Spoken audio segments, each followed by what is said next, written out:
A millionaire invited his ex to see her suffer at their wedding, but she arrived with a boy in a wheelchair who looked so much like him that no one could ignore it. The moment she saw him, the truth about her past came out. What began as revenge turned into a revelation that would change her life forever. If this story interested you, subscribe to our channel. Don't forget to like this video and tell us which city you're watching us from. We'll keep going.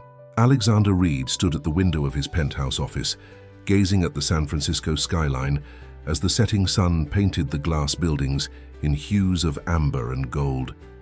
His fingers traced the edge of the wedding invitation on his desk, cream-colored, paper with gold embossing, announcing his upcoming union with international supermodel Victoria Chen.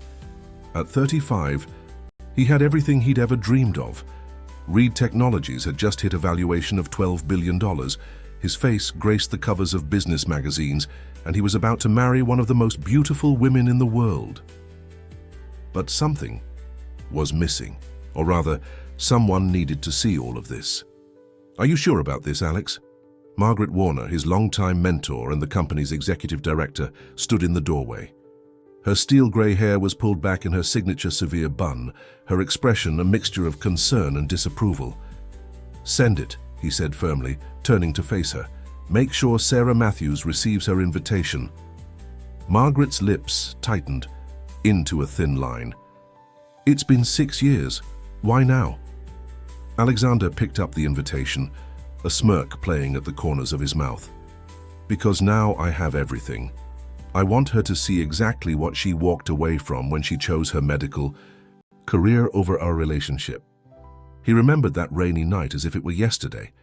Sarah telling him she couldn't support his endless work hours, couldn't be second place to his startup dreams.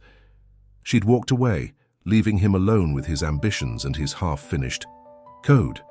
"Besides," he continued, straightening his Italian silk tie, "Victoria suggested we invite all our exes. She says it shows we've moved on." He laughed, but the sound held no warmth. "And I have moved on. I just want Sarah to know it." Margaret watched him carefully, her expression unreadable. "I'll make sure it's delivered personally," she said finally, turning to leave. At the door, she paused.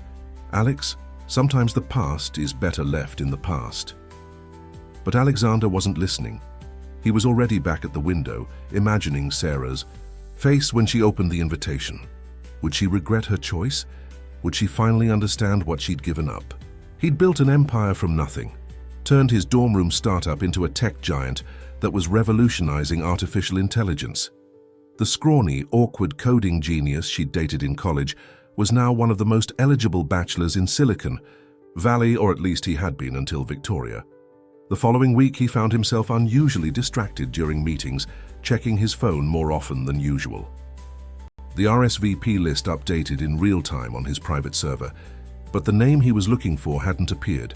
He told himself it didn't matter. The invitation itself was the message. Whether she came or not was irrelevant. Then, exactly 10 days after the invitations went out, it happened. Sarah Matthews' name appeared on the guest list, along with a +1. "Probably bringing her boyfriend," he muttered to himself, ignoring the unexpected twinge in his chest. He'd heard through mutual friends that she was still single, focused on her pediatric practice. The +1 surprised him. Victoria breezed into his office later that day, her long legs carrying her gracefully across the room. "Darling, the wedding planner needs to know about the seating arrangements. Where should we put your ex?" Alexander pretended to be absorbed in his tablet. "Put her wherever. It doesn't matter." Victoria perched on the edge of his desk, her perfectly manicured fingers lifting his chin until he met her gaze. "Are you sure inviting her was a good idea? You've been distracted ever since the invitations went out." "I'm fine," he said, standing abruptly. "Just busy with the new AI integration project and the wedding, of course." Victoria studied him for a moment, then shrugged elegantly. "If you say so. But remember, darling, you can't have a proper future if you're still haunted by your past." As she left, Alexander found himself staring at Sarah's RSVP again. Something about it nagged at him, like a line of code that wouldn't compile properly. He'd planned this moment for years, his perfect revenge, showing Sarah Matthews exactly what her decision had cost her. So why did victory taste so hollow? Margaret appeared in his doorway again, her face unusually pale. "Alex, we need to talk about the guest list." "Not now, Margaret. I have the board meeting in 10 minutes. This can't wait. It's about Sarah Matthews +1. Alexander waved her off, already gathering his materials for the meeting. "Whatever it is, handle it. That's what I pay you for." He strode past her, tablet under his arm, mind already shifting to the quarterly projections he needed to present. Margaret watched him go, her hand clutching a file folder so tightly her knuckles were white. Inside was information she'd been keeping from him for years. Information about Sarah Matthews and her mysterious +1. Information that was about to shatter Alexander Reed's perfectly planned world into a million pieces. Sarah Matthews sat in her pediatric office, staring at the wedding invitation that had arrived that morning. The expensive paper felt heavy in her hands, each gold-embossed letter seeming to mock her. Alexander Reed and Victoria Chen requested the pleasure of her company at their wedding celebration. +1. She glanced at the photo on her desk. A bright-eyed little boy with Alexander's sharp features and intense gaze, sitting in his specially designed wheelchair. Timothy, her miracle. Their miracle, though Alexander had no idea he existed. "Dr. Matthews," her assistant poked her head in. "Your 3 o'clock is here." "Thanks, Jenny. I'll be right out." Sarah tucked the invitation into her drawer, but couldn't dismiss it from her mind as easily. She'd tried so many times over the years to tell Alexander about Timothy. Emails, letters, phone calls, all met with cold, dismissive responses that seemed so unlike the man she'd known. Finally, she'd stopped trying, focusing instead on being both mother and father to their extraordinary son. That evening, as she helped Timothy with his physical therapy exercises, she couldn't stop thinking about the invitation. Her son was explaining his latest science project, something about robots and artificial intelligence that seemed far too advanced for a 5-year-old. "Mommy, you're not listening," Timothy said, his bright eyes, so like his father's, studying her face. "I'm sorry, sweetheart, you're right." She helped him stretch his arms, marveling at his determination. "How would you like to go to a special party with me?" Timothy's face lit up. "What kind of party?" Sarah hesitated.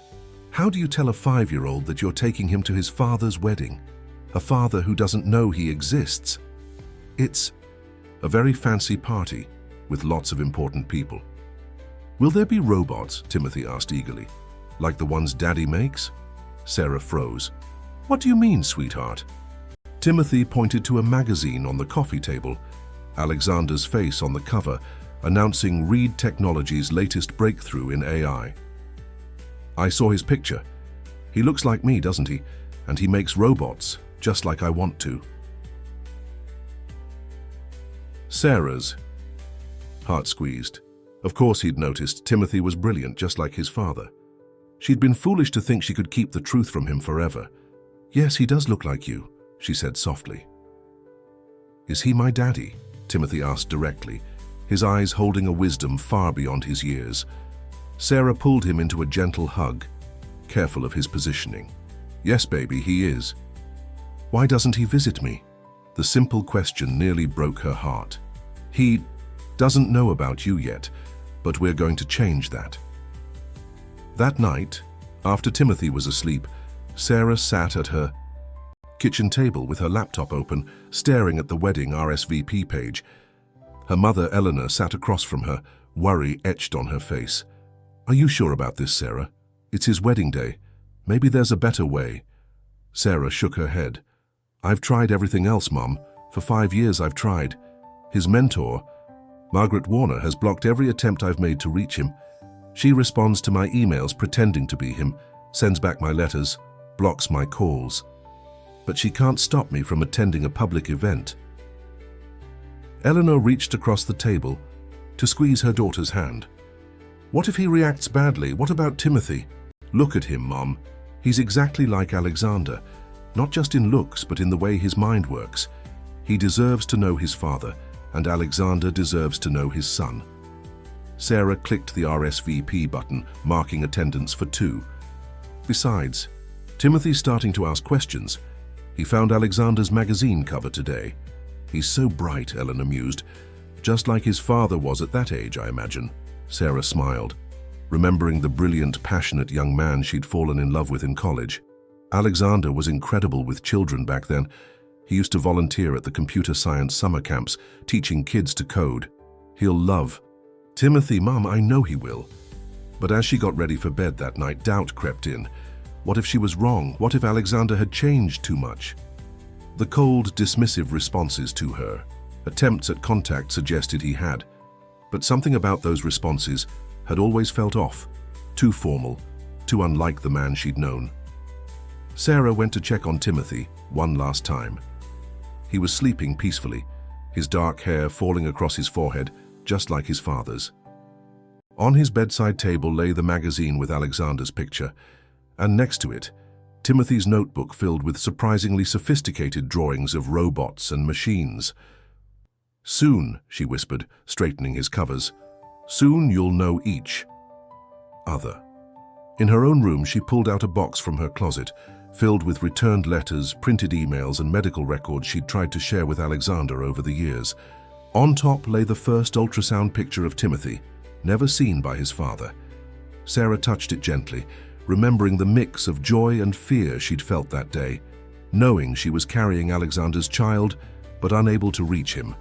She didn't know that across town in a luxurious office tower, Margaret Warner was sitting at her desk, staring at an alert that had just popped up on her screen.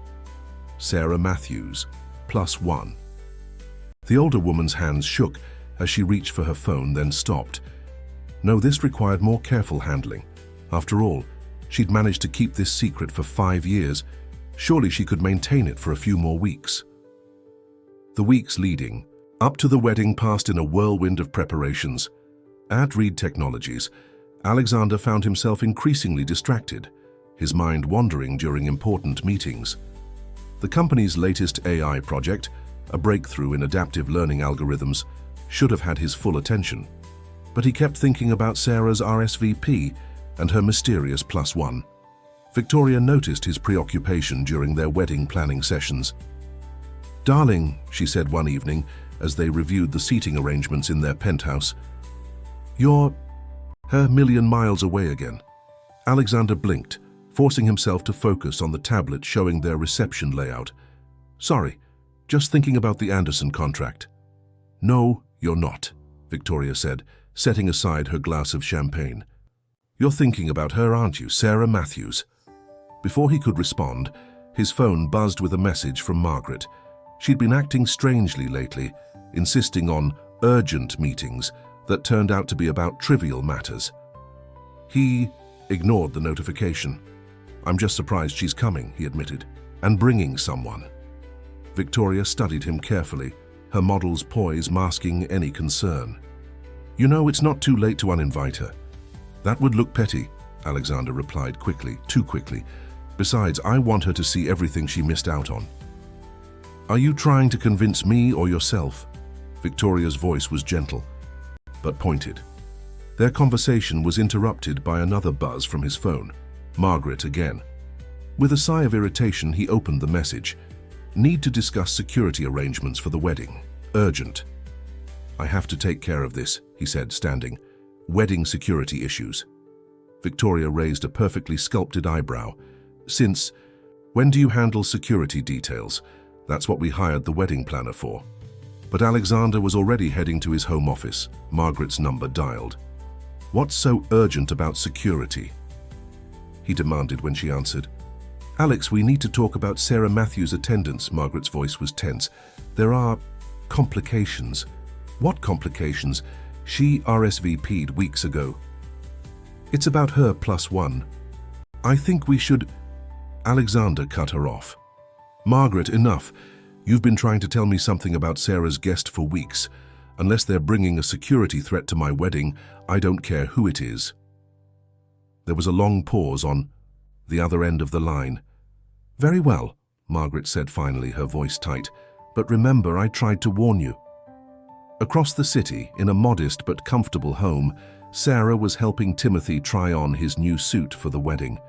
The tailor had done an excellent job adapting it for comfortable wear in his wheelchair. "You look so handsome," she said, adjusting his tie. "Just like a little gentleman." Timothy beamed, running his hands over the soft fabric. "Like Daddy wears in the pictures?" Sarah's heart squeezed. Ever since she'd confirmed Alexander was his father, Timothy had become obsessed with every magazine article and news segment about Reed Technologies. His room was now decorated with carefully cut-out photos of Alexander's technological innovations.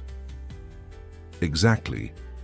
Like Daddy," she confirmed, smoothing his dark hair, so like Alexander's. "Now remember what we talked about. The wedding will be very fancy with lots of people. If you get tired or uncomfortable, I know, Mommy. I'll tell you right away." Timothy's serious expression was comically adult on his 5-year-old face. "But I won't get tired. I want to meet him." Sarah sat on the edge of Timothy's bed, helping him out of the suit jacket. "Sweetheart, when we see your father, he might be surprised. Very surprised. He doesn't know about you yet."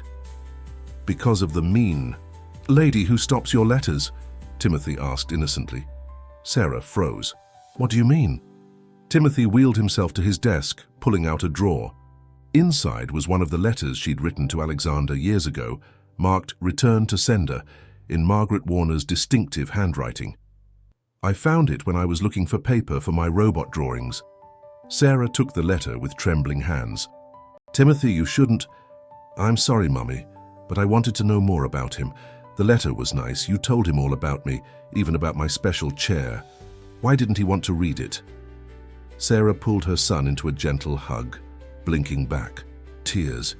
"I don't think he ever got the chance to read it, sweetheart, but that's going to change soon. At the wedding, he'll finally get to meet you."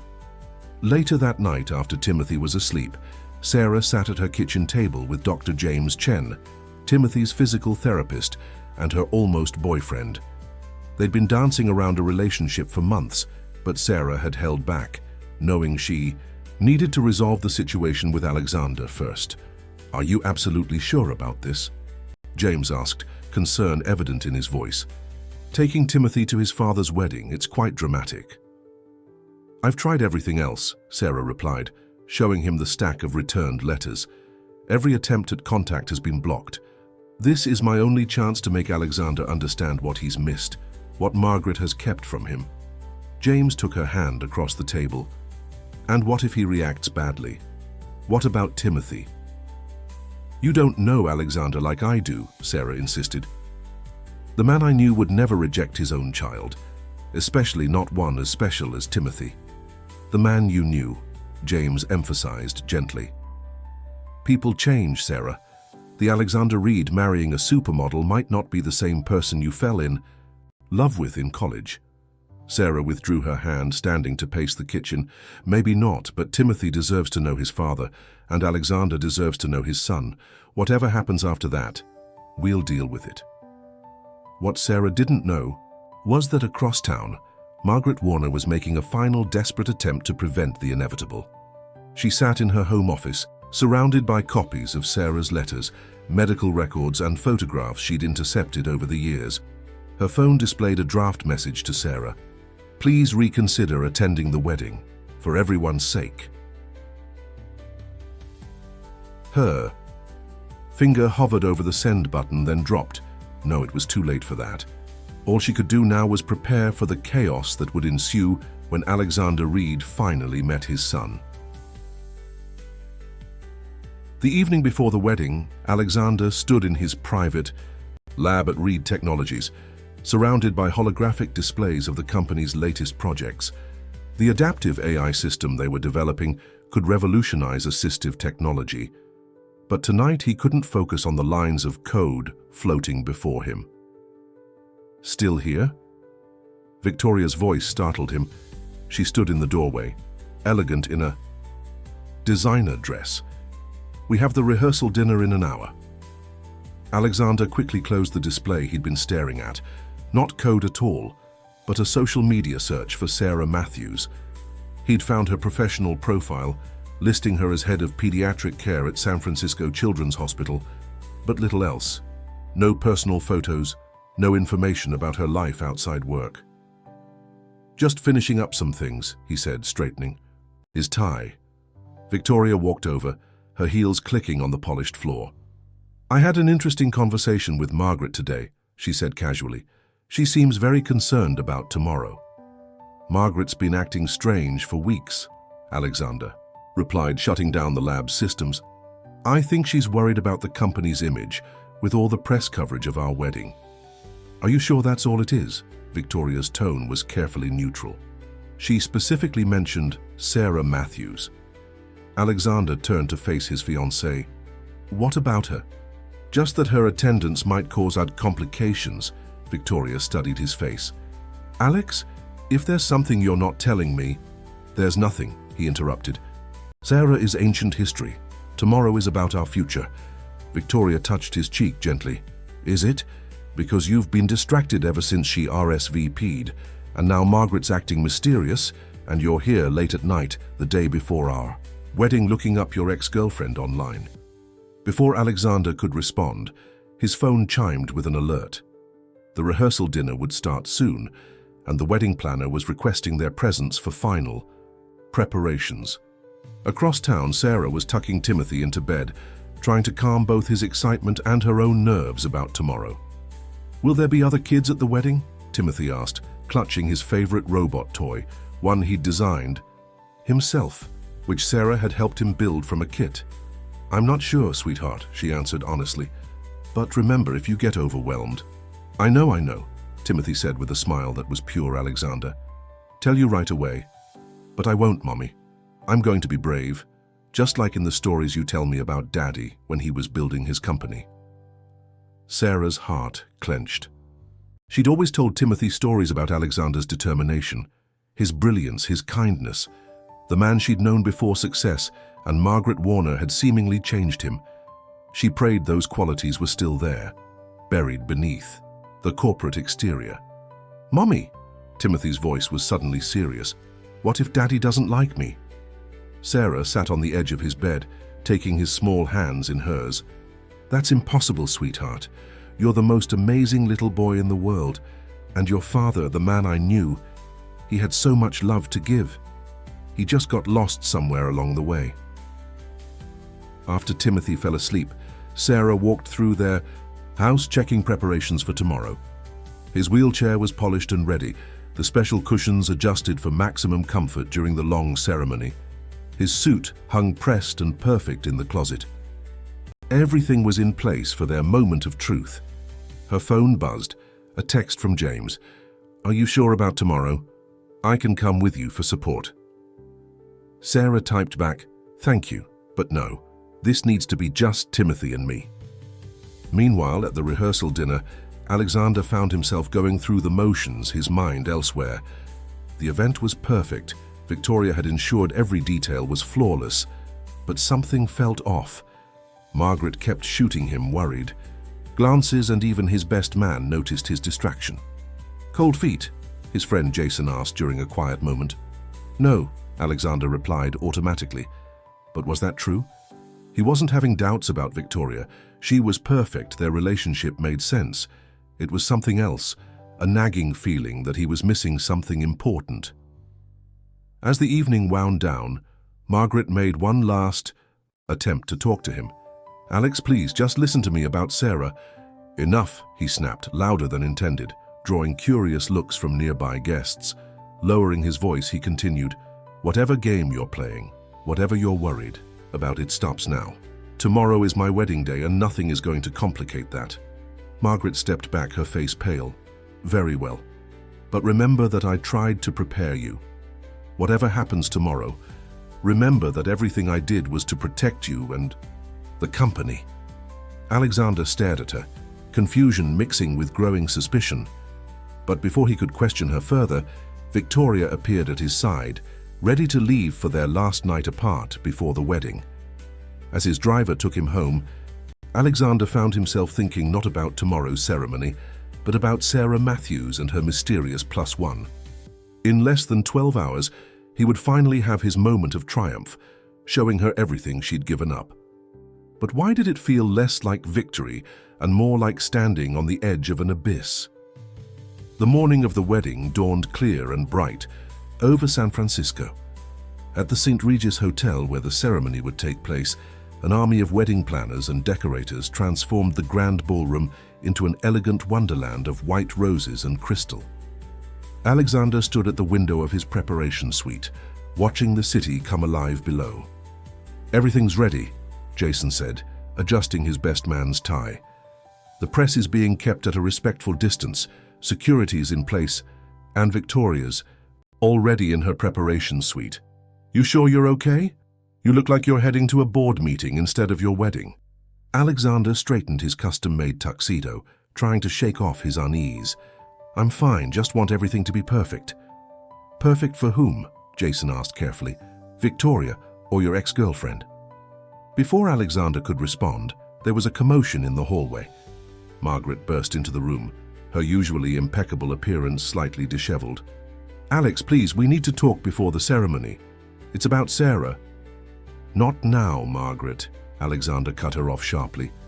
"Whatever it is can wait until after the wedding." "It can't wait." Margaret's voice held an edge of desperation he'd never heard before. "You don't understand what's about to happen." "What I understand," Alexander said coldly, "is that you've been trying to create drama about Sarah's attendance for weeks.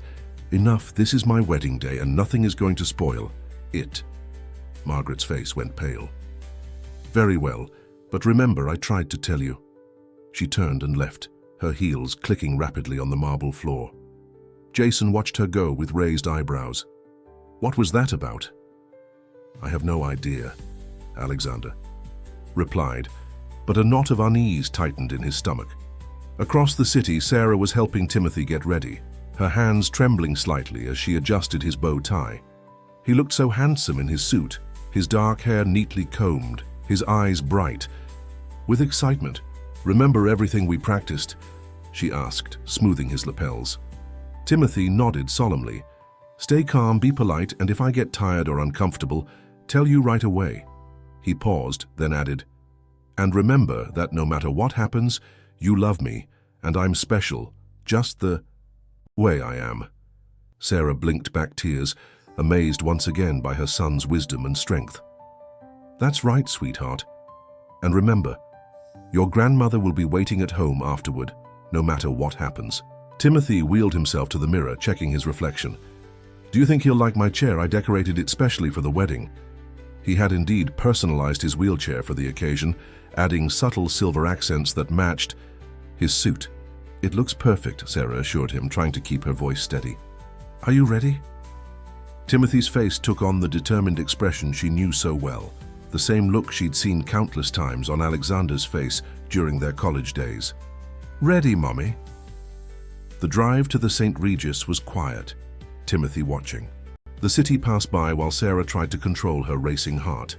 The hotel came into view, a magnificent building with press gathered outside, held back by security. "Look at all the cameras," Timothy exclaimed. "Just like when Daddy launches new technology." Sarah managed a smile, pulling into the designated parking area. A valet approached with a wheelchair ramp, helping them navigate the transition from car to hotel entrance smoothly. Inside, the lobby was a flurry of activity. Wedding guests in formal attire, hotel staff directing traffic, photographers setting up equipment. As they approached the ballroom entrance, Sarah saw Margaret Warner standing near the guest book, checking names off a tablet. The older woman looked up as they approached, and the color drained from her face. "Sarah," Margaret said, her voice barely above a whisper, "please, not like this." Sarah lifted her chin. "It's too late for please, Margaret. 5 years too late." Timothy looked between them curiously. "Is she the mean lady who sent back your letters, Mommy?" Margaret's eyes widened as she took in Timothy's appearance, the dark hair, the sharp features, the intelligent eyes that were exact copies of Alexander's. "Oh, God," she breathed. "Mrs. Warner," Timothy said politely, extending his hand, just as Sarah had taught him. "I'm Timothy Matthews. It's nice to meet you." Margaret stared at his outstretched hand, as if it might burn her. Before she could respond, A wave of excited whispers swept through the lobby. Victoria Chen had arrived for her final preparation, sweeping past in a flurry of assistants and photographers, her wedding gown hidden beneath a protective cover. "Sarah," Margaret tried one last time, "please reconsider. This will destroy him. The company is about to announce a major merger." "The company," Sarah cut in quietly, so only Margaret could hear. "That's all you've ever cared about, isn't it?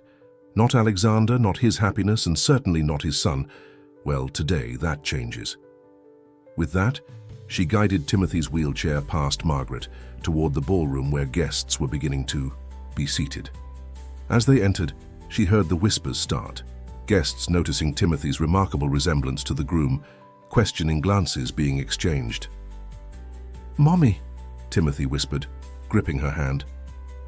"I can see him through the door over there. Daddy's here." Sarah squeezed his hand gently. "Yes, sweetheart, he is. And soon, very soon, he's going to meet you properly."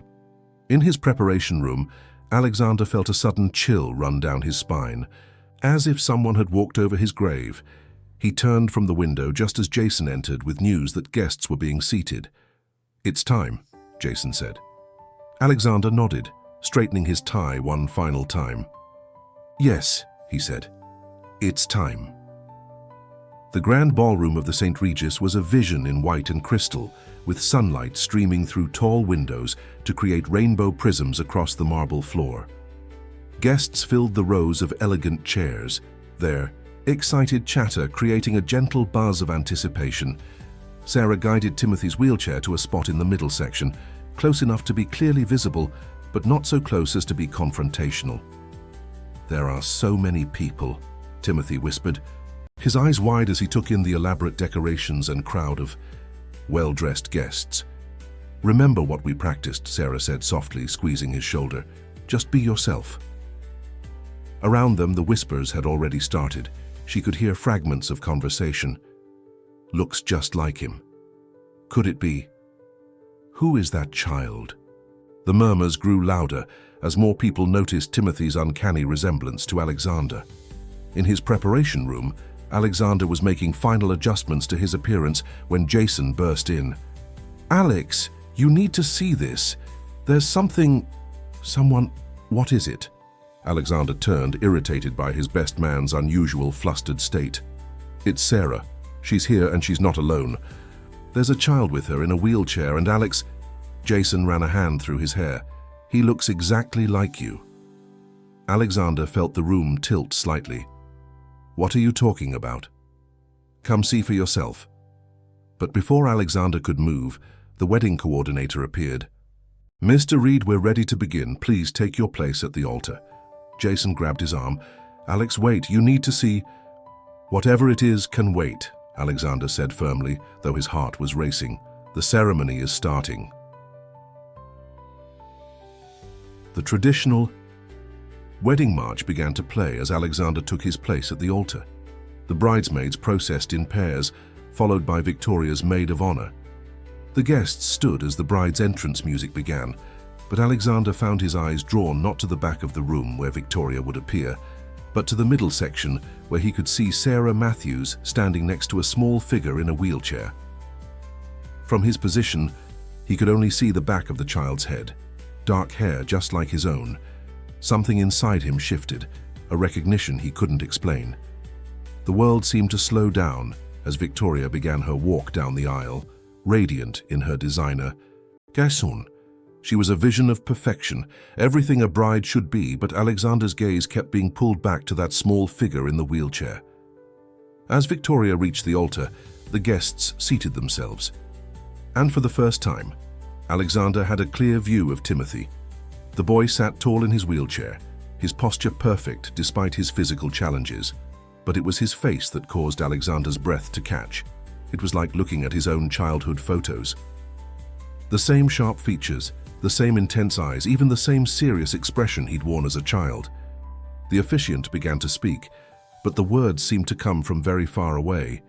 Alexander's mind was racing, calculating dates, remembering. His last night with Sarah before their breakup, 5 years ago. The child looked about 5 years old. It couldn't be.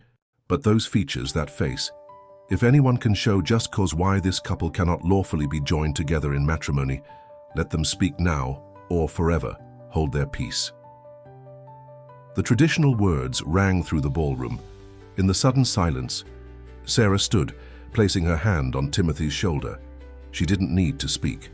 The resemblance between father and son, now clearly visible to everyone in the room, spoke volumes.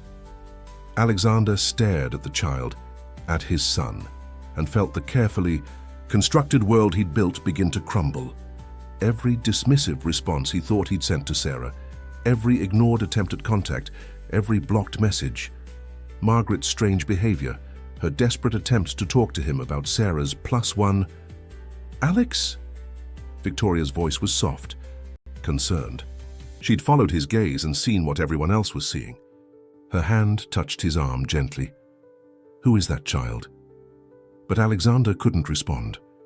He was lost in Timothy's eyes, his eyes looking back at him with a mixture of hope and uncertainty. The boy raised his hand in a small wave, and Alexander felt something inside him break wide open.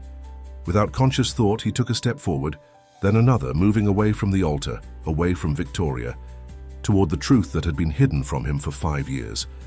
The guests held their collective breath as Alexander Reed, billionaire tech genius and groom, walked down the aisle not toward his bride, but toward the small boy in the wheelchair, who could only be his son. Margaret Warner stood at the back of the room, her face ashen. "Alex, wait!" she called out, but her voice was lost in the growing murmur of the crowd.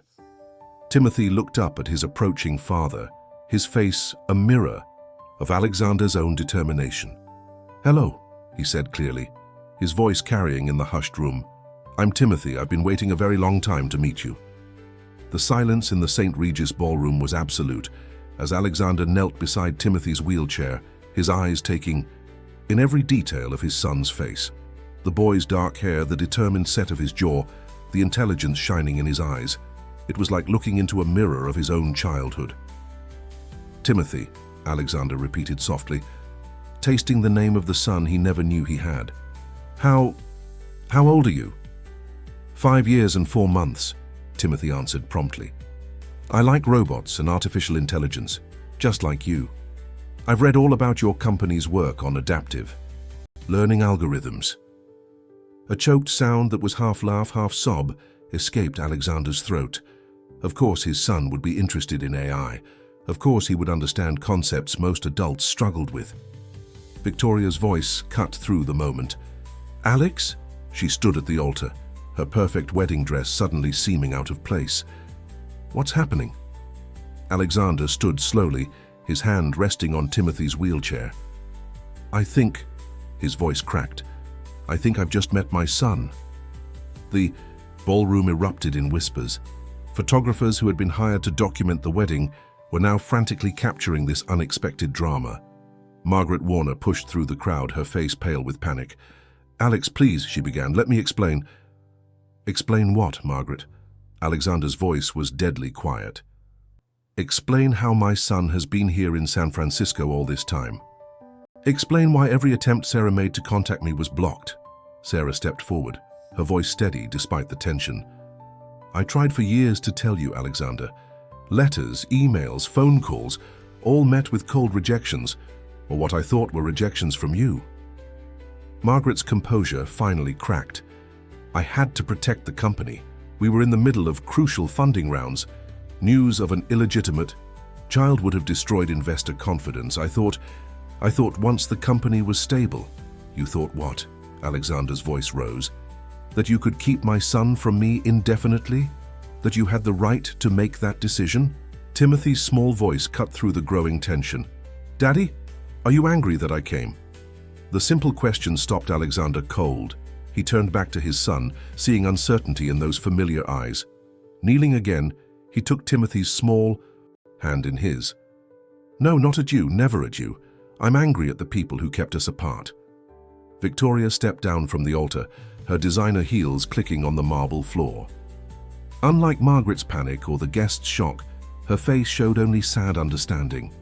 "Alex," she said softly, "I think we need to postpone this wedding." Around them, Guests were beginning to murmur more loudly. Phones were out, social media, already buzzing with the news that tech billionaire Alexander Reed had discovered his secret son at his own wedding. The wedding planner hovered uncertainly, while security personnel moved closer, awaiting instructions. "I want to show you something," Timothy said suddenly, reaching for his backpack hanging from his wheelchair. He pulled out a tablet and pulled up a design program. "I've been working on an idea for an AI-assisted mobility system. See, it would help predict user movements and adjust automatically." Alexander leaned in, amazed by the sophistication of the design.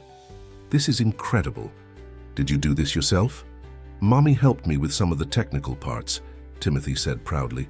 "She says I got my brain from you." Sarah watched them, tears threatening to spill. "He's been following your work for months now, ever since he figured out who you were. He has every article about Reed Technologies' AI developments saved on his tablet." Alexander looked up at her, really seeing her for the first time since she'd arrived. "Why didn't you try harder to reach me? Why didn't you come to the office?" "I did," Sarah replied quietly. 3 times. Each time, Margaret's assistant turned me away, saying you refused to see me.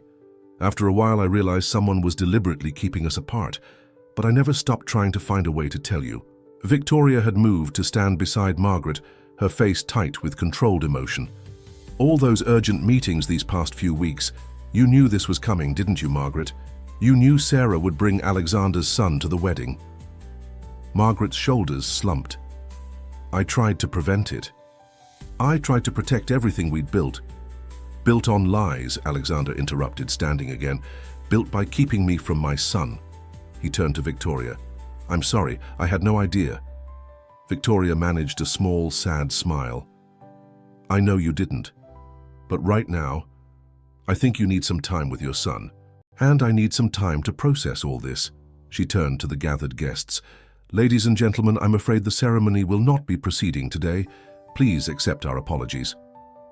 The crowd began to disperse, phones still capturing every moment. Timothy looked around at the commotion he'd caused, then back at his father. "I'm sorry I ruined your wedding." Alexander felt his heart constrict. "You didn't ruin anything," he said firmly. "You've given me something I didn't even know I was missing." He looked at Sarah. "We have a lot to talk about." Sarah nodded, wiping away tears. "Yes, we do, but first, I think you and Timothy should get to know each other properly." Timothy's face lit up. "Can I show you my other designs? I have ideas for helping kids like me with mobility challenges." Alexander found himself smiling, really smiling, for the first time that day. "I'd love to see them. In fact," he glanced around the emptying ballroom, "what do you say we get out of here and go somewhere we can really talk?" "The Children's Science Museum is open," Timothy suggested hopefully. "They have a new robotics exhibit." Alexander laughed, a sound of pure joy that surprised even him. "The Science Museum it is." He looked at Sarah. "Will you join us?" She nodded, her own smile matching his. "Of course, we have 5 years to catch up on." As they prepared to leave, Margaret made one last attempt to approach. "Alex, the press will be all over this. We need to manage the story." "No, Margaret," Alexander cut her off. "You don't need to manage anything anymore. In fact, don't. Come back to the office. Expect to hear from the board about your resignation." With that, he turned his attention back to his son, helping Sarah guide the wheelchair toward the exit. Behind them, Victoria watched them go, a mixture of sadness and understanding in her eyes. She'd lost a husband today, but somehow, watching Alexander with his son, she knew it was for the best. Timothy's voice carried back through the ballroom. "Dad, wait until you see my ideas for neural network integration in assistive devices." And Alexander Reed, who had walked into the St. Regis that morning, expecting to gain a wife, instead found himself walking out with something far more precious: the son he never knew he had, and the future he never knew he wanted. The California Academy of Sciences was relatively quiet for a Saturday afternoon, with most of the city's attention focused on what should have been the wedding of the year. Instead of exchanging vows, Alexander found himself sitting beside Timothy's wheelchair in front of a massive robotics display, watching his son explain the intricacies of servo motors with remarkable precision. "See, if you adjust the torque ratio here," Timothy pointed to a demonstration model, "you can achieve better efficiency in the movement patterns. I've been thinking about how to apply this to adaptive mobility devices." Alexander glanced at Sarah, who sat nearby watching them interact. His understanding of engineering principles is incredible. She smiled softly.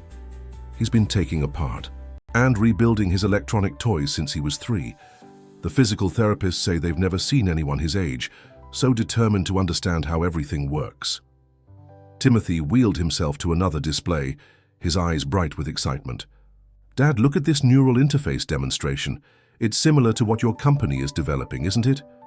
"It is," Alexander confirmed, still marveling at how naturally Timothy had started calling him Dad. "Actually, we're working on something that might interest you. Would you like to see some preliminary designs?" Timothy's face lit up as Alexander pulled out his tablet, bringing up classified schematics for Reed Technologies' latest project. Sarah watched them huddle together over the screen, their expressions of concentration identical. "The adaptive learning algorithm could be modified for mobility assistance," Timothy suggested, his small finger tracing a pattern on the screen. "If you integrated it with motion sensors."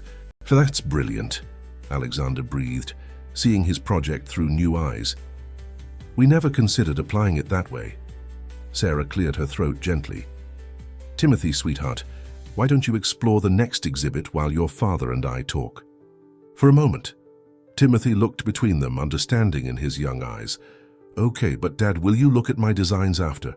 "Absolutely," Alexander promised, watching as his son confidently navigated his wheelchair toward a nearby interactive display, still within sight, but out of earshot. Once Timothy was occupied, Sarah turned to Alexander.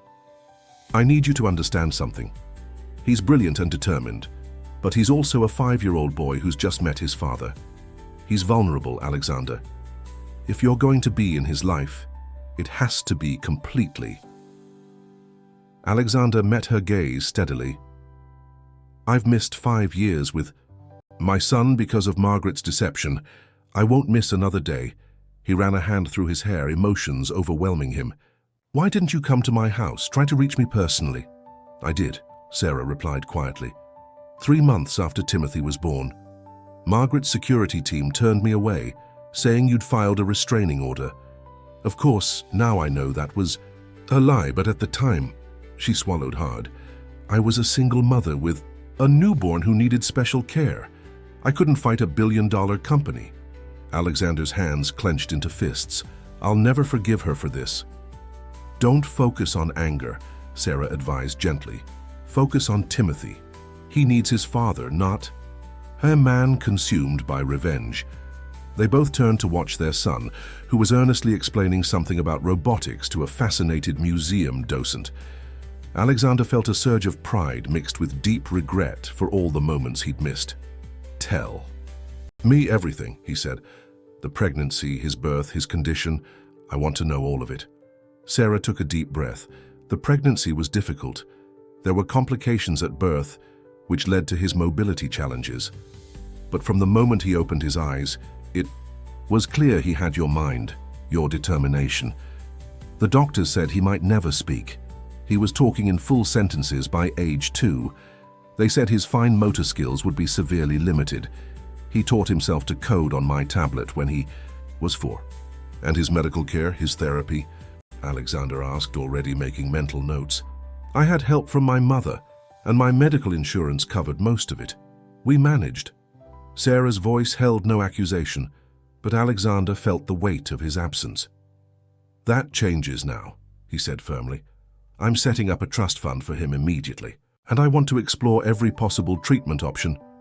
"Alexander," Sarah interrupted gently, "Timothy doesn't need a savior with a blank check. He needs a father who sees him for who he is, not what you think he needs to become." Before Alexander could respond, Timothy called out excitedly, "Dad, come look at this automation sequence." Alexander stood, then paused. "Sarah, thank you. for raising our son to be so incredible, and for finding a way to tell me the truth, even when everything was against you." She smiled, tears threatening. "Again, just don't let him down, Alexander, that's all I ask."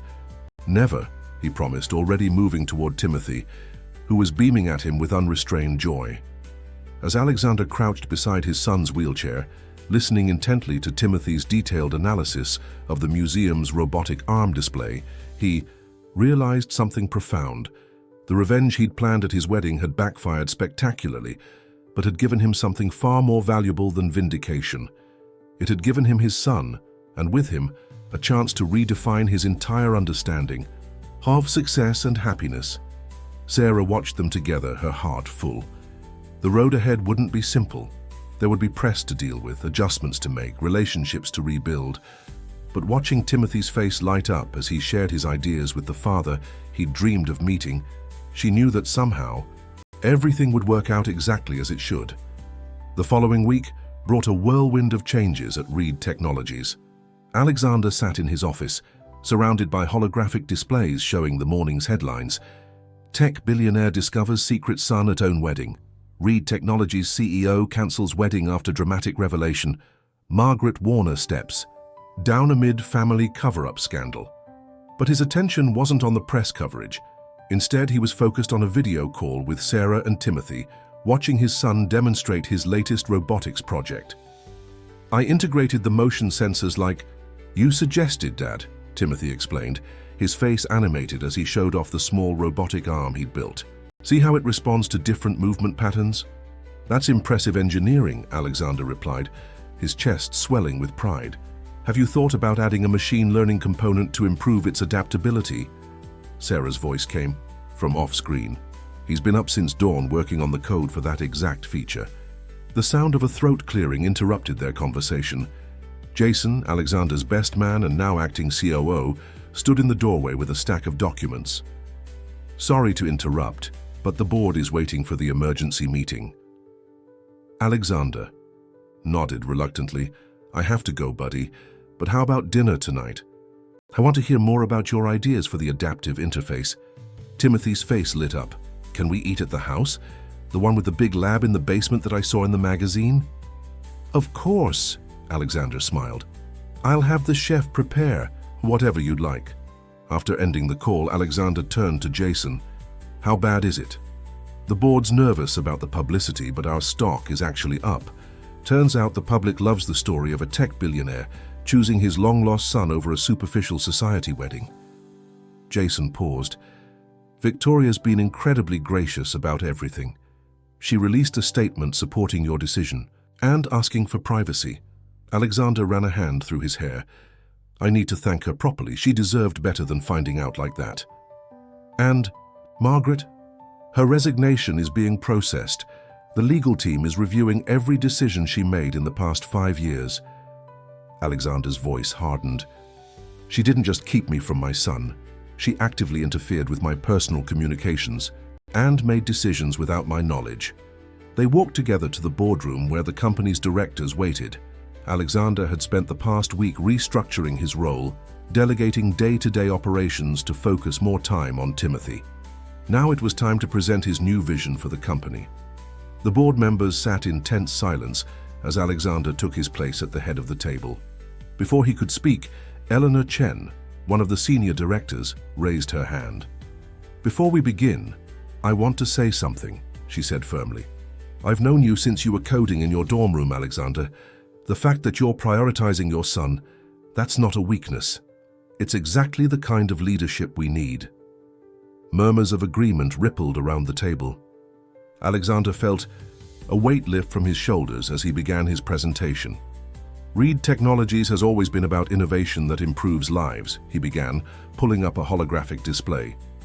"Meeting Timothy has shown me a new direction for that mission.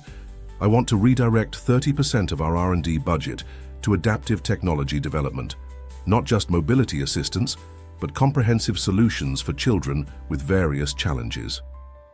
Brought up Timothy's designs, carefully edited to protect his son's privacy while showcasing the innovative concepts. "These drawings were made by my 5-year-old son.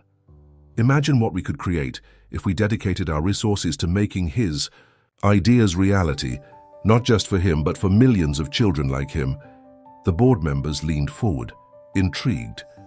Alexander continued outlining his vision for a new division focused on accessible technology, incorporating Timothy's insights about user experience and adaptive interfaces. Across town, Sarah was helping Timothy with his physical therapy exercises when her phone buzzed with a message from James, the neurologist she'd been dating. "Can we talk?" She looked at Timothy, who was focused on his exercises with characteristic determination. The past week had been a whirlwind of changes for him too. Press attention, security arrangements, and daily video calls with his newly discovered father. Through it all, he'd maintained his extraordinary resilience. 5 more repetitions. "Sweetheart," she encouraged, typing a quick reply to James. "Not today." Busy with Timothy. She knew she was avoiding the inevitable conversation. James had been supportive but distant since the wedding revelation, clearly uncertain about his place in their changing lives. With Alexander now actively involved in Timothy's life, everything was different. Timothy's voice brought her back to the present. "Mum, look, I did extra repetitions today." Sarah smiled, pushing thoughts of James aside to focus on her son. "That's wonderful. You're getting stronger every day." "Dad says strength comes in many forms," Timothy said thoughtfully, adjusting his position in his wheelchair. "He says sometimes the strongest people are the ones who keep trying, even when things are hard."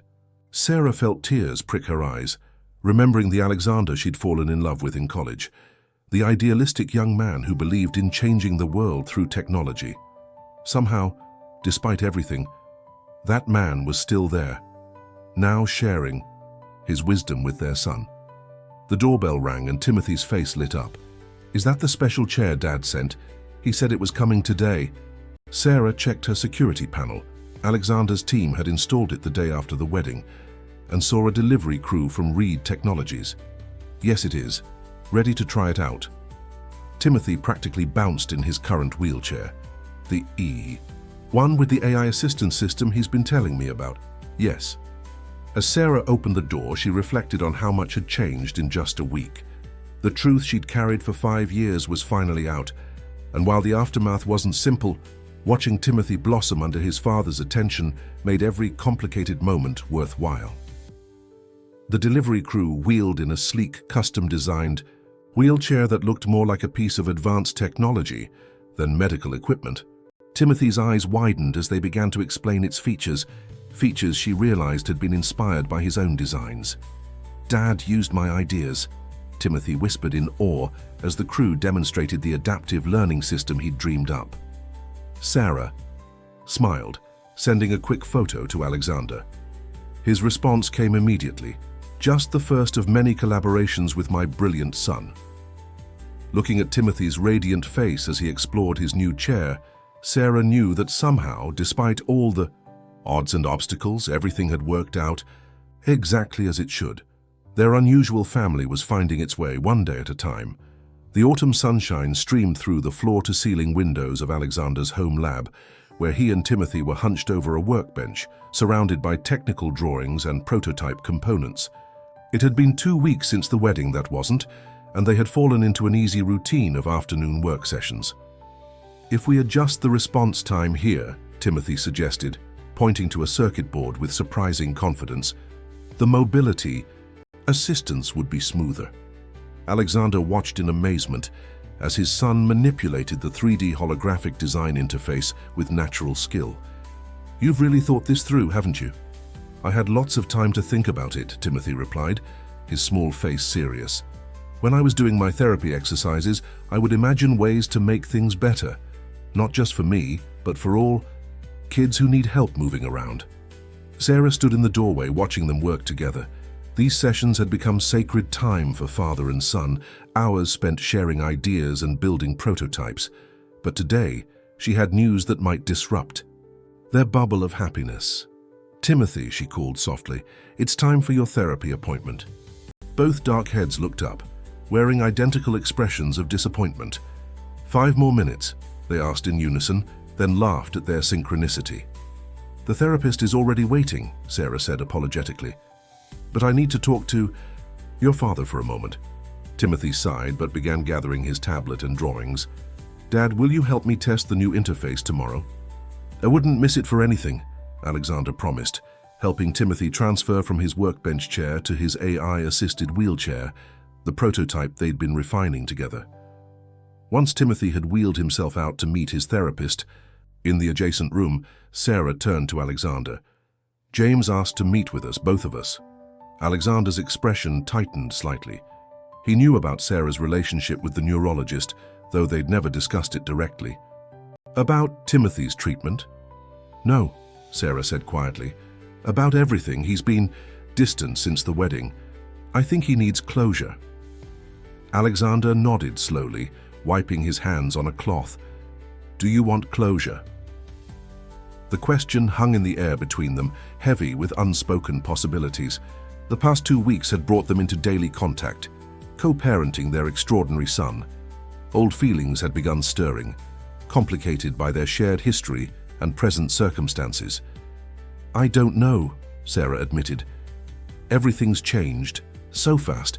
Timothy's happier than I've ever seen him having you in his life, but we can't just pretend the last 5 years didn't happen. Alexander moved to the window, watching the San Francisco Bay shimmer in the distance. I've been thinking about those years, about who I became after you left.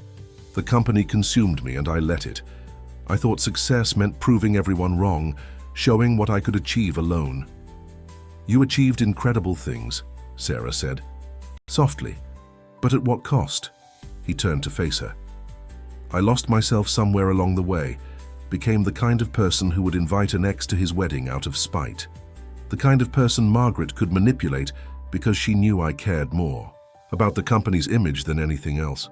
Sarah stepped closer, her face gentle. That's not who you are now. Because of Timothy, Alexander said simply. He's brought back parts of me I thought were gone. The joy of discovery, the excitement of creating something that could help others. He paused, meeting her eyes. And because of you sharing him with me despite everything. The moment stretched between them, filled with possibility. But before either could speak, Timothy's voice called from the other room. Mom, Dad, come see what I figured out. They shared a smile, the tension breaking.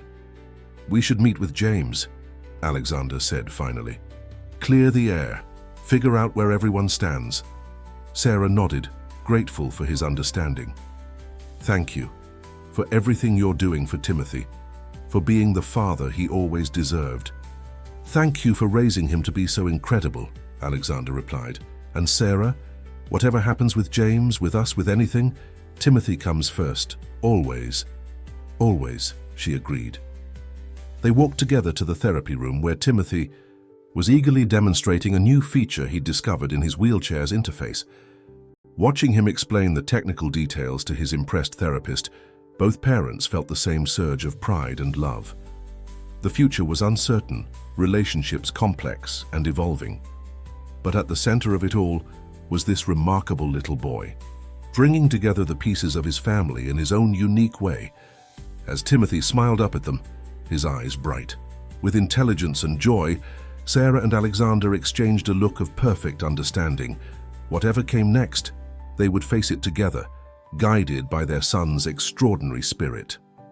The private room at Le Petit Bistrot was quiet and discreet, perfect for the delicate conversation about to take place. James Chen sat across from Sarah and Alexander, his hands wrapped around an untouched cup of coffee. The tension in the air was palpable. Thank you both for coming, James began, his professional demeanor barely masking his discomfort. I think we need to discuss how things are going to work moving forward. Sarah glanced at Alexander, who maintained a composed expression. They had left Timothy with his grandmother, Eleanor, who was delighting in spending time with her newly discovered grandson. James, Sarah started, but he held up a hand. Please let me say this. He took a deep breath. I've spent the last 3 weeks watching Timothy flourish. His progress in physical therapy has been remarkable. The new adaptive technologies he's helping develop with you, Alexander, they're revolutionary. And as his doctor, I'm thrilled. He paused, collecting his thoughts. But as the man who was beginning to imagine a future with Sarah and Timothy, I have to be honest. The dynamic between you two, the way you co-parent, the connection you share through Timothy. There's no room for me in that equation. Sarah felt tears prick her eyes. James, I never meant to. I know, he said gently. You didn't plan any of this. But watching Timothy with his father, seeing how naturally they connected, how similar they are, I realized I was holding on to something that wasn't meant to be. Alexander spoke for the first time. I appreciate your professionalism, Dr. Chen. Your work with Timothy has been invaluable. And it will continue to be, James assured them. I'm not stepping away as his doctor. Timothy's care comes first. But, he looked at Sarah directly, I think we both know our personal relationship needs to end. Sarah nodded slowly, feeling a mixture of sadness and relief. You're right. Timothy's needs have to come first, and everything is different now. Not just Timothy's needs, James said with surprising insight. Your needs too, Sarah. I've seen how you light up when you talk about the projects you're developing with Alexander for the new accessibility division. You're not just Timothy's mother anymore. You're becoming a pioneer in adaptive medical technology. It was true. Over the past weeks, Sarah had been consulting with Reed Technologies' development team, bringing her medical expertise to their adaptive technology initiatives. The work was inspiring, combining her pediatric experience with cutting-edge innovation. The foundation you're establishing, James continued, looking at both of them, it's going to help countless children, and I want to be part of that professionally, but personally, he smiled sadly. Personally, I need to step back. Alexander leaned forward. Your input on the medical advisory board would be invaluable, Dr. Chen. The foundation needs experts who understand both the technical and human aspects of adaptive care. James nodded, some of the tension leaving his shoulders. I'd be honored to contribute, and please call me James. As they worked out the professional details, Sarah felt a weight lifting from her heart. James was right. Everything had changed since Alexander came back into their lives, and pretending otherwise wasn't fair to anyone. After James left, Sarah and Alexander sat in comfortable silence for a moment. Finally, Alexander spoke. He's a good man. Yes, Sarah agreed softly. He is, and he's right about everything changing. She met Alexander's eyes. I never expected any of this. Neither did I, Alexander admitted. I thought I had everything figured out. My life, my company, my future. Then I met our son, and suddenly nothing else seemed as important. Sarah smiled, remembering the driven young man she'd known in college. You've changed. For the better, I hope, he replied, then glanced at his watch. We should get back. Timothy was excited about showing us his new coding project. As they walked to their cars, Sarah noticed how naturally they'd fallen into step together, how easily they'd begun sharing parenting responsibilities. The past 3 weeks had created a rhythm to their lives, centered around Timothy, but gradually expanding to include shared goals and dreams. Alexander, she said as they reached their vehicles, thank you for being so understanding about James. He turned to face her, his expression serious. Thank you for giving me the chance to know our son. Even after everything that happened, you still found a way to tell me the truth. The moment stretched between them, filled with unspoken possibilities. But neither was ready to explore them yet. There was still too much to process, too many changes to navigate. Race you to Eleanor's? Alexander suggested with a smile. Timothy's probably reprogrammed all her smart home devices by now. Sarah laughed, the tension breaking. Probably, did I? Did I tell you he tried to upgrade my coffee maker's firmware last week? As they drove separately to Eleanor's house, both found themselves thinking about James's words. Everything had changed, but perhaps that wasn't a bad thing. They were finding their way forward, guided by their extraordinary son's example of resilience and determination. Eleanor's house came into view, and through the window they could see Timothy gesturing animatedly, probably explaining some complex, technical concept to his grandmother. The sight made both parents smile, reminded once again of the miracle that had brought their family back together. The Reed Technologies conference room buzzed with excitement as Timothy wheeled himself to the front, his new AI-assisted chair moving smoothly across the polished floor. Behind him, a holographic display showed his latest design concepts for adaptive technology. The neural interface responds to minimal muscle movement, he explained to the assembled board members, his young voice clear and confident. This means children with limited mobility can control the assistance systems more easily. Alexander stood at the back of the room, his chest swelling with pride as he watched his son command the attention of some of the tech industry's most powerful figures. Sarah sat nearby, beaming as Timothy fielded questions with remarkable poise. "And you developed this interface yourself?" Eleanor Chen, the senior director, asked, clearly impressed. "Dad helped with the complex coding," Timothy admitted honestly. "But the idea came from my therapy exercises. I noticed that sometimes my intentions to move were clearer than my ability to make the movement happen." The board members exchanged glances, clearly amazed by this 5-year-old's insights. Alexander stepped forward. "What Timothy has helped us understand is that adaptive technology needs to be developed from the user's perspective. His experience, combined with his natural engineering instincts, has revolutionized our approach." After the presentation, as the board members filed out with enthusiastic congratulations, Sarah helped Timothy gather his tablets and drawings. "You were amazing, sweetheart." "Indeed he was," came a familiar voice from the doorway. Victoria Chen stood there elegant as ever, a gentle smile on her face. Alexander tensed slightly, but Victoria's expression held no bitterness. "I hope you don't mind my stopping by," she said. "I wanted to meet the young genius everyone's talking about." Timothy wheeled forward, extending his hand just as his mother had taught him. "Hello, Ms. Chen. I'm Timothy Matthews Reed. I'm sorry about your wedding." Victoria crouched to his level, taking his small hand in hers. "Nothing to be sorry for, Timothy. Some things are meant to be and some aren't. Meeting you, I understand exactly why your father made the choice he did." She straightened, turning to Alexander and Sarah. "The Accessibility Foundation you're creating, it's inspiring. I'd like to help if you'll let me. My PR firm could handle the media strategy, pro bono, of course." Sarah stepped forward. "That's incredibly generous." "Victoria, it's the right thing to do," Victoria replied simply. "Besides, Timothy's story deserves to be told properly, not as tabloid fodder, but as an inspiration for other families facing similar challenges." Timothy, who had been quietly observing the adult interaction, spoke up. "Could we share my designs so other kids could use them?"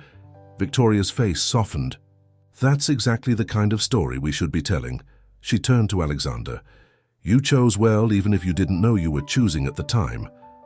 After she left, the small family sat together in the conference room, processing the unexpected encounter. Timothy was already back at his tablet, making adjustments to his latest design. "Mom, Dad, look at this," he called excitedly. "If we modify the interface this way, it could work for kids with different types of mobility challenges." Alexander moved to look over his son's shoulder, marveling at the elegance of the solution. Sarah joined them, adding her medical perspective to the discussion. It struck her how natural this felt, the three of them working together, building something meaningful. "We should test this at the children's hospital," she suggested. "I know several patients who could benefit from the prototype." "Can I?" "Can't explain it to them," Timothy asked eagerly. "Sometimes it's easier to understand when another kid shows you how things work." Alexander and Sarah exchanged proud looks. Their son wasn't just creating technology, he was becoming an advocate for accessibility and inclusion. "First," Alexander said, checking his watch, "we have another important appointment. The contractor is finished with the modifications to the house." Timothy's eyes lit up. "The elevator and the special bathroom? And your new lab space," Alexander confirmed. "Though your mother and I have some ground rules about unsupervised experiments." They had decided to modify Alexander's home to make it fully accessible, creating a space where Timothy could spend time with both parents comfortably. It wasn't a traditional living arrangement, But then again, nothing about their family was traditional.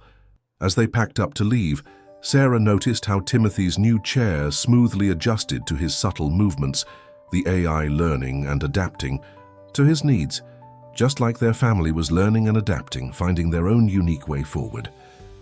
"Race you to the car," Timothy challenged with a grin. "No racing in the building," Sarah reminded him, but she was smiling too. Alexander watched them head toward the elevator, his heart full.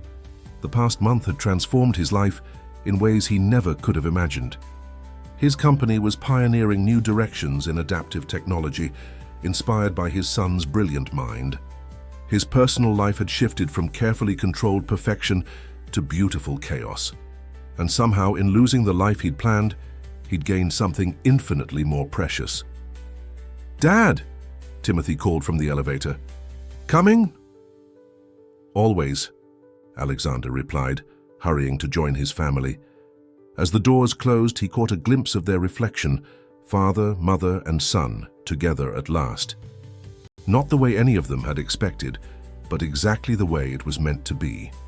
The autumn air was crisp as Sarah watched Timothy demonstrate his latest innovation to a group of children at the San Francisco Children's Hospital. His wheelchair glided smoothly as he showed them how the new interface responded to even the slightest movements. "See? You don't have to push hard," he explained to a young girl trying out the prototype. "The AI learns how you move and helps. For you." His face lit up as the girl managed to navigate the test course with increasing confidence. Alexander stood beside Sarah, both parents beaming with pride. The Reed Foundation's first adaptive technology showcase was drawing attention from medical professionals, innovators, and families from... "He's a natural teacher," Sarah whispered, patiently explained. "Technology to each child who tried it gets that from you," Alexander replied softly. "I was never that good at explaining things to others." "Oh, I remember differently," Sarah smiled. "You were an excellent tutor in college. Remember those late-night study sessions in the computer lab?" Their eyes met, memories of their younger days floating between them. Before either could speak, they were interrupted by Dr. Emily Martinez, the hospital's chief of pediatric medicine. "This is revolutionary," she said, gesturing to the children testing the adaptive devices. "The way Timothy connects with these kids helps them understand the technology. It's making a real difference." Around the demonstration area, children with various mobility challenges were trying out different prototypes developed by Reed Technologies' new accessibility division. Each device incorporated insights from Timothy's designs, refined by the company's engineering team. "Mom, Dad," Timothy called excitedly. "Lisa figured out how to use the advanced navigation mode." The young girl he'd been working with beamed as she demonstrated her newfound control over the wheelchair's systems. Her parents stood nearby, tears in their eyes as they watched their daughter move with unprecedented independence. Later that afternoon, as the event wound down, the family sat together in the hospital's garden. Timothy was explaining his ideas for the next generation of adaptive devices, his tablet covered in new sketches and notes. "If we add this feature," he said, pointing to a detailed diagram, "it could help kids who have different kinds of challenges than mine." Alexander studied the design, impressed by his son's growing technical sophistication.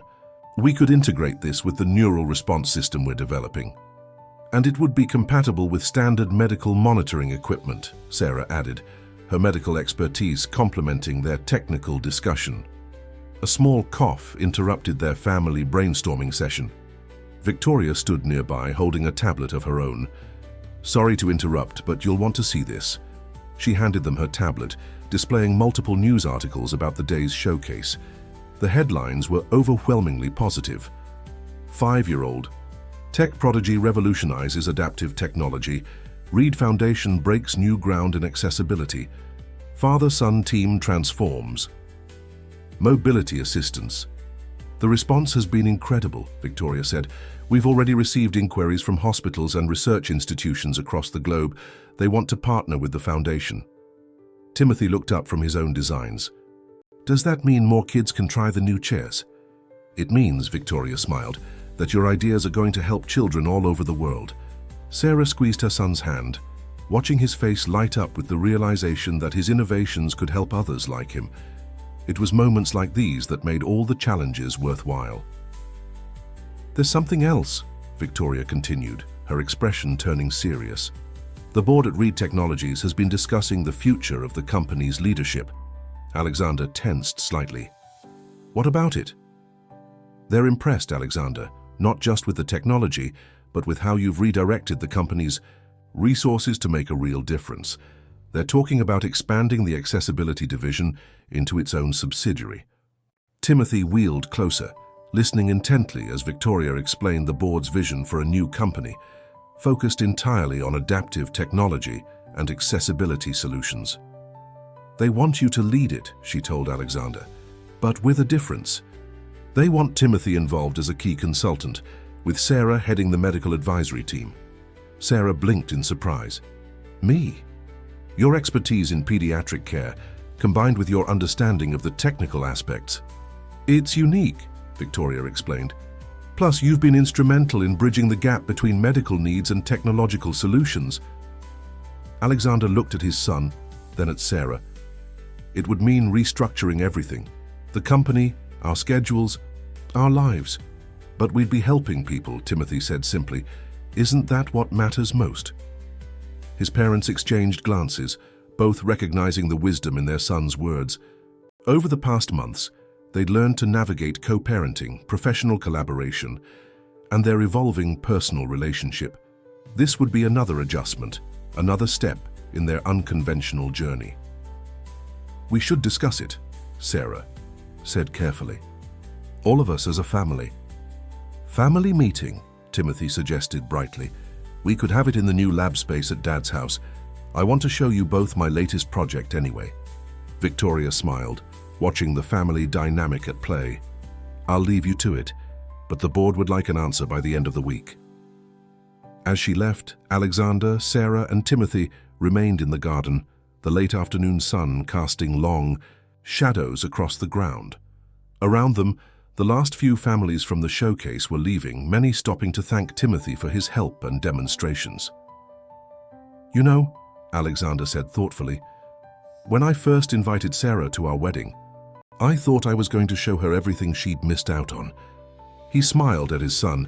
"Instead, she showed me everything I'd been missing." Timothy grinned. "Does that mean we can have pizza at the family meeting?" Sarah laughed, the tension breaking. "Yes, but vegetables on at least half of it." As they gathered their things to leave, a small girl in a wheelchair similar to Timothy's rolled up to them. "Thank you," she said shyly. "I've never been able to move like this before." Timothy's face glowed with happiness. "Just wait," he told her. "We're going to make it even better." Looking at their son's determined expression, Sarah and Alexander, I knew that whatever challenges lay ahead, they would face them together, guided by Timothy's extraordinary vision of a more accessible world. The newly renovated lab space in Alexander's home hummed with energy as Timothy demonstrated his latest project. Pizza boxes sat half empty on a nearby table, while holograms of technical specifications floated in the air around them. "See, I modified the neural interface to be more intuitive," Timothy explained, manipulating the 3D display with practiced ease. "Now it can adapt to different types of mobility challenges automatically."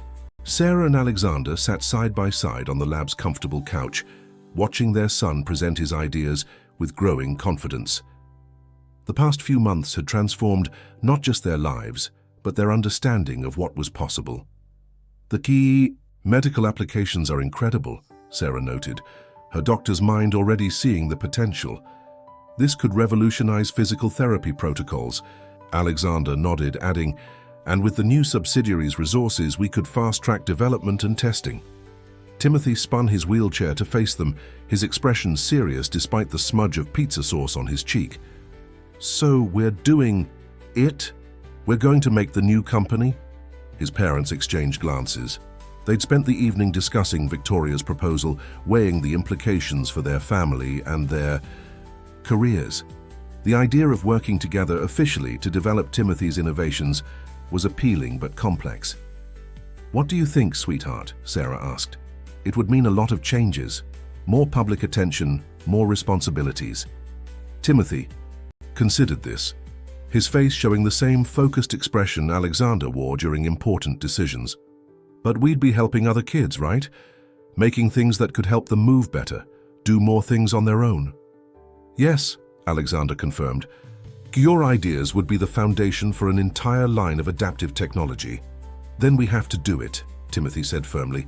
Remember what Grandma Eleanor always says? When you have the power to help others, you have the responsibility to use it. Sarah smiled, remembering her mother's wisdom. Eleanor had been an incredible support through everything, and now she was thriving in her role as grandmother to this remarkable boy. You know, Alexander said thoughtfully, I built Reed Technologies thinking success meant bigger profits, more impressive technology. But you've shown me that real success is about making a difference in people's lives. Timothy beamed at his father's words, then turned serious again. But if we do this, can we still have our workshop time together, and movie nights with Mum, and family dinners? Sarah moved to kneel beside his wheelchair, taking his small hand in hers. Those things aren't negotiable, sweetheart. Whatever we decide about the company, our family comes first. Always, Alexander added, joining them. In fact, I was thinking, maybe it's time we talked about making our family arrangements more permanent. Sarah's breath caught as she met his eyes. Over the past months, they'd grown closer, co-parenting Timothy and collaborating on projects. The chemistry between them had never really faded, but they'd been careful, focusing on their son's needs above their own feelings. Timothy looked between his parents, his clever eyes missing nothing. You mean like living together, all of us? We'd have to discuss it carefully, Alexander said, watching Sarah's reaction. Make sure everyone's comfortable with the idea. The house is certainly big enough, Sarah said softly, allowing herself to consider the possibility, and it would make things easier for Timothy. And for us? Alexander asked gently. Before Sarah could respond, Timothy's tablet chimed with an incoming video call. It was Jason, Alexander's COO, looking excited. Sorry to interrupt, family. Time?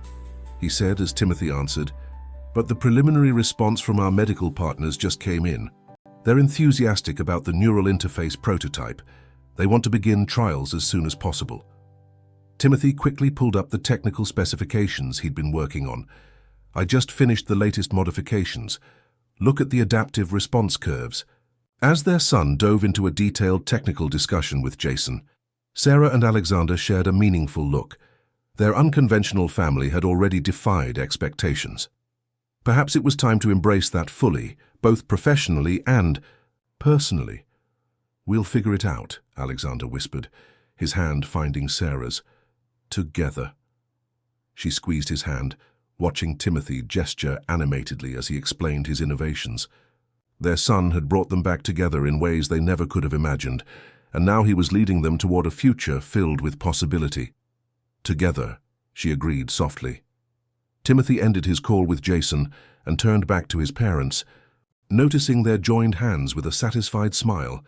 So, he said brightly, about those living arrangements, I have some design suggestions for my new room, and maybe a bigger workshop space? Sarah laughed, the tension breaking. One step at a time, sweetheart. First, let's finish that pizza before it gets cold. As they settled back into their family dinner, now tinged with new possibilities, Timothy continued sharing his ideas for both the company and their potential living arrangements. His enthusiasm was infectious, his vision extending far beyond his years. Outside the lab's windows, the San Francisco lights twinkled like stars, a reminder of how far they'd come from that dramatic wedding day. Their path forward wasn't traditional, but then again, nothing about their family had ever been conventional, and somehow that made it even more perfect. The moving boxes were scattered throughout Sarah's living room as she sorted through 5 years of memories. Timothy wheeled between the boxes, directing the movers with surprising authority about which items went where in their new shared home with Alexander. My robot collection needs to go to the new workshop, he instructed seriously. And be careful. With Mom's medical journals, they're organized by date. Sarah watched him, amazed at how naturally he'd adapted to the idea of combining their households. The decision hadn't been made lightly. She and Alexander had spent weeks discussing the implications, making sure it was the right choice for everyone. "Need any help?" Alexander's voice came from the doorway. He'd arrived early, wanting to be part of the entire moving process. "We're almost done here," Sarah replied, sealing another box. "Timothy's been an excellent supervisor." "I made a digital inventory system," Timothy announced proudly, holding up his tablet. "It tracks where everything goes in the new house." Alexander crouched beside his son's wheelchair, examining the organizational system Timothy had created. "This is impressive. We could adapt this for inventory management at the new company." The new subsidiary of Reed Technologies, officially named Reed Adaptive Solutions, was taking shape rapidly. The board had enthusiastically approved their proposal, particularly after seeing the response to their first showcase at the Children's Hospital. "Speaking of the company," Sarah said, sitting on a box labeled Kitchen, "Dr. Martinez called this morning. The initial trial results for Timothy's neural interface are exceeding expectations." Timothy's face lit up. "Can we show the other kids soon? Lisa from the hospital keeps asking when she can try the new version." "Once the safety protocols are approved," Alexander assured him. "But that's not the only news." He pulled out his tablet, showing them the front page of the San Francisco Chronicle's business section. The headline read, "Reed Adaptive Solutions: How a 5-year-old tech prodigy is changing lives." The article featured a photo of Timothy, demonstrating his wheelchair technology to other children, his face animated as he explained the features. It detailed how his personal experience with mobility challenges had led to breakthrough innovations in adaptive technology. They interviewed Lisa's parents, Sarah noted, reading further, and James contributed a statement about the medical implications. "Dr. Chen says the new interface is helping his other patients too," Timothy added proudly. "He showed me the progress charts last week." Alexander sat on the floor beside Timothy's wheelchair, his expression thoughtful. "You know, when I started Reed Technologies, I thought success meant bigger profits and more impressive technology. But you've shown me that real success is about making a difference in people's lives." Sarah joined them, forming their usual family triangle. "Speaking of making a difference," Eleanor called. "The Foundation's first fundraising gala is almost fully booked. Apparently, having a 5-year-old keynote speaker is quite the draw." Timothy had been practicing his speech for weeks, determined to explain his vision for accessible technology to the influential audience. His natural ability to connect with people, combined with his technical knowledge, made him a compelling spokesperson for their cause. "I updated my presentation," he said excitedly, pulling up the slides on his tablet. "Added the new data from the hospital trials and some ideas for future developments." A knock at the door interrupted their discussion. Victoria stood in the doorway, holding a large portfolio. "Sorry to interrupt the moving day, but I thought you'd want to see these." She spread out several magazine layouts on a clear spot on the floor. They were drafts for a major feature in Time magazine about adaptive technology innovations. The cover photo showed Timothy in his workshop, surrounded by holographic designs, with Sarah and Alexander beside him. "They want to call it the future of accessibility," Victoria explained. "It's not just about the technology. It's about how your family is changing the way people think about ability and innovation." Timothy studied the layouts with interest. They included Lisa and the other kids from the hospital trials.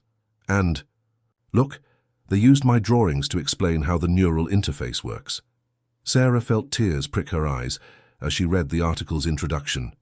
When Timothy Matthews Reed was born with mobility challenges, his parents never imagined he would become the driving force behind a technological revolution in accessibility. But this extraordinary 5-year-old, reunited with his father under remarkable circumstances, is proving that sometimes the most powerful innovations come from the very people they're designed to help. Alexander squeezed her hand, both of them, watching their son excitedly explain his technical diagrams to Victoria. The past 6 months had transformed their lives in ways none of them could have predicted. "The movers need to know where to put your medical library," Timothy called out, switching back to his moving supervisor role. I think it should go in. The new study, next to Dad's engineering books. That way you can both work there. Sarah and Alexander exchanged smiles at their son's practical thinking. The study was just one of many spaces in their soon-to-be shared home designed for both family time and productive work, a reflection of how thoroughly their personal and professional lives had intertwined. Perfect suggestion, Sarah agreed, making a note in Timothy's digital inventory system. Just like everything else you've helped us figure out. As the movers continued their work, the family gathered around Timothy's tablet, looking at his latest designs for adaptive technology. Outside, the San Francisco fog was rolling in, but inside their future was clearer than ever, a future they would build together, one innovation at a time. The Reed Foundation's inaugural gala transformed the San Francisco Museum of Modern Art into a showcase of innovation and possibility. Interactive displays demonstrated the latest in adaptive technology, while children who had participated in the initial trials showed visitors how the new devices had changed their lives. At the center of it all was Timothy, dapper in his custom-tailored suit, moving smoothly through the crowd in his latest generation wheelchair. He'd insisted on using the production model rather than his advanced prototype, wanting to show potential donors exactly what they were supporting. The neural interface adapts to each user's specific needs, he explained to a group of impressed executives. That means children with different mobility challenges can all use the same basic system. Sarah watched from nearby, her heart swelling with pride. In the 6 months since they'd launched Reed Adaptive Solutions, Timothy had grown into his role as the face of accessible technology. His natural charm and genuine desire to help others made him an incredibly effective advocate. He's remarkable, Alexander said softly, joining her. Though I'm not sure where he got his public speaking skills. I was terrified of crowds at his age. He gets his confidence from both of us, Sarah replied, leaning slightly against him. Living together had felt natural from the start, their shared purpose and love for Timothy bridging any awkward transitions. Across the room, Eleanor Chen was deep in conversation with Dr. Martinez and other medical professionals about the therapeutic applications of their technology. The Medical Advisory Board had expanded significantly, with experts from around the world contributing to the development of new adaptive solutions. Mom, Dad, Timothy called excitedly, Lisa's parents want to tell you about her progress. They made their way to where Lisa, one of the first children to test Timothy's technology, was demonstrating her improved mobility to an amazed audience. Her parents hugged Sarah and Alexander, tears in their eyes. She's going to mainstream school next year, Lisa's mother said proudly. Something we never thought possible before, and it's all because of your family. Timothy beamed at the news, already pulling up his tablet to show Lisa some new features he was developing. The two children had become close friends during the trials, their shared experiences creating a special bond. Victoria appeared with a discreet reminder. 5 minutes until the presentation, Timothy. He nodded seriously, saving his work and straightening his tie. Ready. Did you incorporate the new trial data into the slides? Everything's updated, she assured him. The press is very excited about your speech. As the lights dimmed and guests took their seats, Sarah and Alexander found themselves holding hands, both nervous and proud as their son took the stage. The spotlight caught the subtle blue accents on his wheelchair, his own design touch, matching the company's branding. Good evening, Timothy began, his clear voice carrying through the hall. 6 months ago, I met my father for the first time at what was supposed to be his wedding. That day changed everything, not just for our family, but for how we think about adaptive technology. He went on to present the Foundation's achievements, hundreds of children helped by their devices, partnerships with major hospitals, research breakthroughs in neural interface technology. But it was his vision for the future that captured everyone's attention. Every child deserves the chance to move freely, to explore, to create, he said passionately. My challenges taught me to think differently about mobility. Now, working with my parents and our amazing team, I get to help other kids find their own way to move through the world. The applause was thunderous. Sarah felt tears running down her cheeks as Alexander squeezed her hand. Their son had taken circumstances that might have limited him and transformed them into an opportunity to help others. Later that evening, as the event wound down, the family found a quiet moment together in the museum's rooftop garden. The San Francisco skyline glittered around them, a fitting backdrop for their reflections on how far they'd come. "I've been thinking," Timothy said, manipulating something on his tablet, "about the wedding day, when everything changed." Sarah and Alexander exchanged glances. They rarely discussed that dramatic day anymore, focused instead on their present and future. "What about it, sweetheart?" Sarah asked. Timothy looked up, his expression serious. "It was supposed to be about revenge, right? Dad wanting to show Mom what she'd missed?" He didn't wait for an answer, but instead it showed everyone what they'd been missing. "And now, we're helping lots of people see things they've been missing too." Alexander knelt beside his son's wheelchair. "You're right. What started as a mistake turned into the best thing that ever happened to me, to all of us. And now," Timothy grinned, turning his tablet to show them, "I have an idea for helping kids with visual impairments. See these sensors here?" Sarah and Alexander leaned in, listening as their son outlined his latest innovation. Above them, the stars twinkled through the fog, witnesses to a family that had found its purpose in turning challenges into opportunities, revenge into redemption, and personal triumph into universal hope. The future stretched before them, bright, with possibility, as they continued their journey together, not as a traditional family perhaps, but as something even better, a team united by love, purpose, and the shared vision of making the world more accessible for everyone. 1 year had passed since the fateful wedding day that changed everything. The Reed family home buzzed with activity as they prepared for Timothy's 6th birthday celebration. But this wasn't just any birthday party. It was also the official launch of the Reed Foundation's Global Accessibility Initiative. Timothy sat in his latest generation wheelchair, directing the setup of interactive technology displays throughout the house's sprawling garden.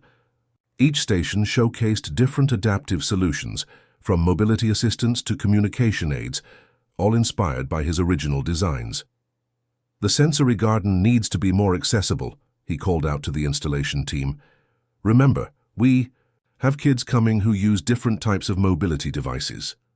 Sarah watched from the kitchen window as their son confidently managed the preparations.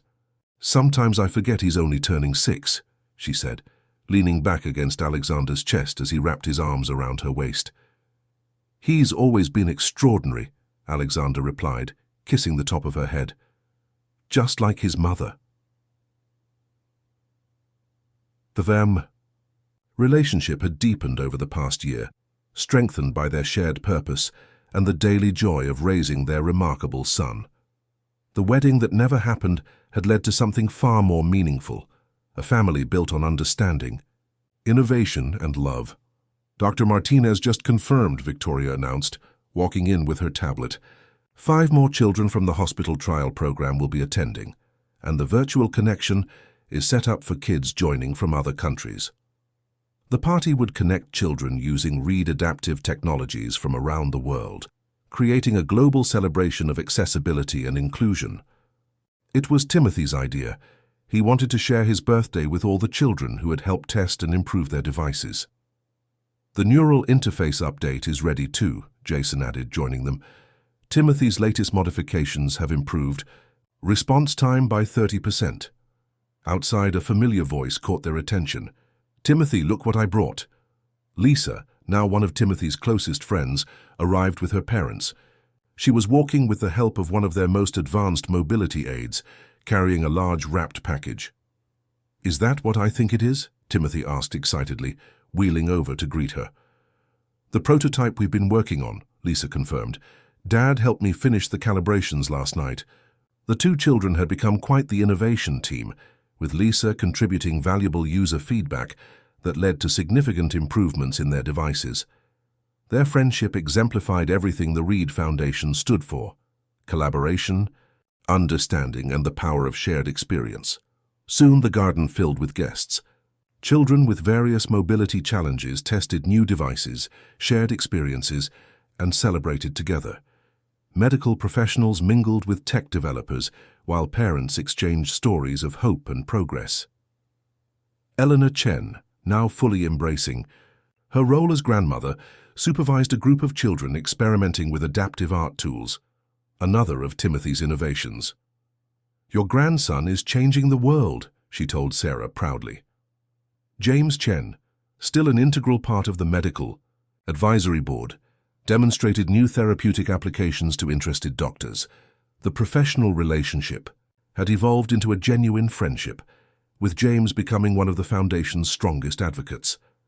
As the afternoon sun cast a golden glow over the garden, Timothy prepared to address his guests. His confidence at public speaking had grown, even stronger over the past year, but this audience was special. These were his friends, his extended family of fellow innovators. "Welcome, everyone," he began, his clear voice carrying across the garden. "A year ago, my life changed completely. I met my dad, and together with my mom we started building something amazing, but the real magic happened when all of you joined us." He gestured to the children around him, some in wheelchairs like his, others using different mobility aids. "Every one of you helped make our technology better. Every suggestion, every test, every shared experience taught us something new. Today isn't just my birthday. It's a celebration of what we can achieve when we work together." Sarah felt tears in her eyes as Alexander squeezed her hand.